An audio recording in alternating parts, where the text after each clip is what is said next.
अस्सलाम वालेकुम। पाकिस्तान और बांग्लादेश का जो पहला टी20 मैच है उसमें पाकिस्तान की प्लेइंग 11 क्या होने जा रही है, इसके बारे में क्या खबरें हैं, कौन से प्लेयर इसमें खेल रहे हैं, किन बड़े प्लेयर्स को इस मैच में बेंच किया जा रहा है, इसकी डिटेल में आपसे इस वीडियो में शेयर करता हूं।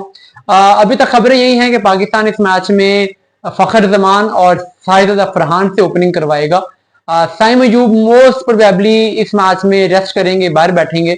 पाकिस्तान ने वैसे आप देखेंगे कि ये जो सीरीज आ रही है बांग्लादेश वाली या आगे जब अफगानिस्तान से सीरीज है उसमें पाकिस्तान डिफरेंट कॉम्बिनेशन ट्राई करेगा, ये रोटेशन चलती रहेगी। लेकिन इनिशियली क्योंकि अभी शाहिद फरहान अच्छी फॉर्म में है, साइम अयूब थोड़े से स्ट्रगल कर रहे हैं, तो इसलिए शाहिद फरहान और फखर जमान की जोड़ी उतरेगी।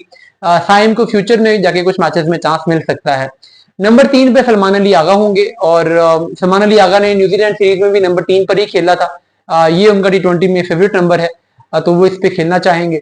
नंबर 4 पे पाकिस्तान खिलाएगा हसन नवाज को, जो कि बड़ी सुप्रीम फॉर्म में है और पीएसएल में जिस तरीके से उन्होंने परफॉर्म किया है, मिडिल ऑर्डर में आके उन्होंने री इन्वेंट किया है अपने आप को।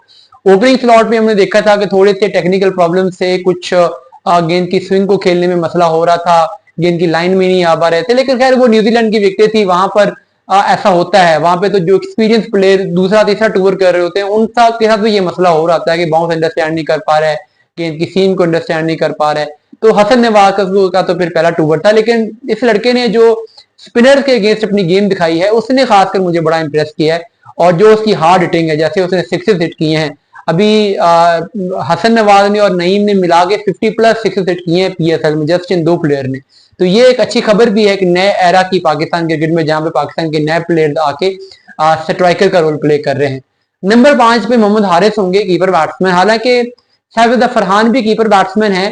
पीएसएल के आखिरी मैच में शाहिद को ग्लव्स दिए गए, उनसे कुछ कैचेस भी ड्रॉप हो गए, बैटिंग भी नहीं हो सकी। अगर उस मैच में Shahid as a keeper impact create कर जाते तो फिर माइक हैसन के पास एक ऑप्शन होता है कि वो शाहिद से कीपिंग करवा के हारिस की जगह पे मिडिल ऑर्डर में कोई और बैट्समैन खिला लेते। लेकिन अब चूंकि शाहिद एज ए कीपर भी डिलीवर नहीं कर पाए तो फिर मोहम्मद हारिस की टीम में जगह अब ओबीएस है, वो अब नंबर 5 पे होंगे।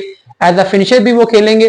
5 पे हो सकते हैं, हो सकता है कि 6 पे चले जाएं, ये तो सिचुएशन पे डिपेंड करता है, लेकिन मिडिल ऑर्डर में कहीं पर मोहम्मद हारिस खेलेंगे। फिर नंबर 6 पर बैटिंग ऑलराउंडर पाकिस्तान खुशदिल शाह को खिलाएगा। अब बहुत इंप्रूव्ड प्लेयर है खुशदिल शाह। अभी पिछले 4-6 महीने में जो उसने क्रिकेट खेली है, इस लड़के ने बैटिंग के जरिए डेथ ओवर्स में आके जैसे उसने फिनिश किया है, जैसे उसने 6 हिटिंग की है, जो उसने इम्पैक्ट क्रिएट किया है, तो ये आगे अगर इसी तरीके से मेहनत करता रहा, अपने आप को इम्प्रूव करता रहा, तो अगले 4-6-8 महीने में ये पाकिस्तान के लिए एक बड़ा एसेट साबित होने जा रहा है।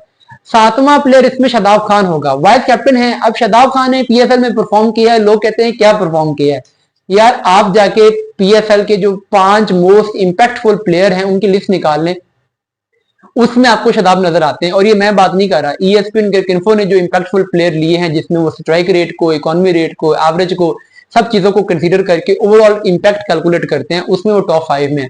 और अगर पर मैच इंपैक्ट, यानी उसमें शादाब ने अभी तक कुछ मैचेस मिस किए हैं, तो अगर उसकी पर मैच इंपैक्ट की एवरेज निकाली जाए तो वो टॉप 3 में आता है।